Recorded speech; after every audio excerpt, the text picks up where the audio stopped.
ரஷ்யாவின் ஆகஸ்ட் புரட்சி 1991 August 21 Soviet union தலைவர் மிக்கைல் கோர்பச்சேவுக்கு எதிராக தோன்றிய திடீர் புரட்சி தோல்வியில் முடிந்தது.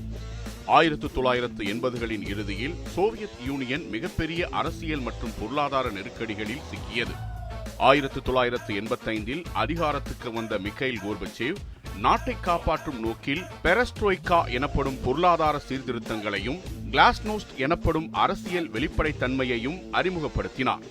இதனால் ஊடக சுதந்திரம் அதிகரித்தது. அரசியல் விமர்சனங்கள் சாத்தியமாயின.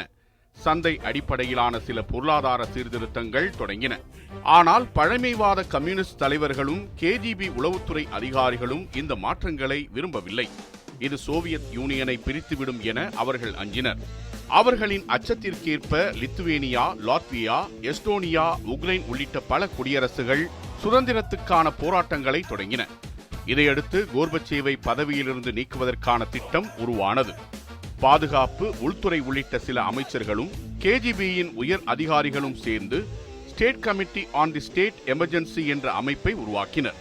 ஆகஸ்ட் 19ஆம் தேதி கோர்பச்சேவ் தனது குடும்பத்துடன் கருங்கடலின் பகுதியில் விடுமுறையை கழிக்கச் சென்றார்.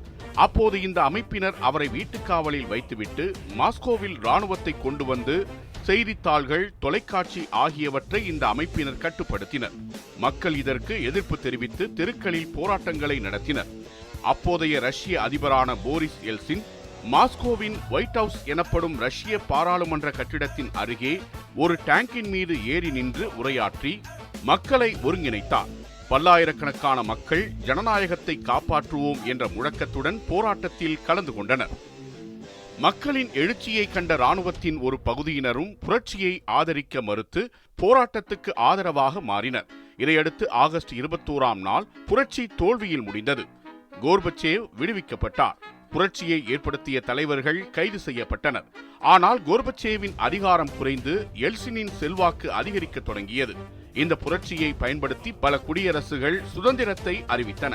இறுதியில் டிசம்பர் 1991இல் சோவியத் யூனியன் அதிகாரப்பூர்வமாக சிதறியது. அதிகாரங்களை இழந்த கோர்பச்சேவ் தனது பதவியை ராஜினாமா செய்தார்.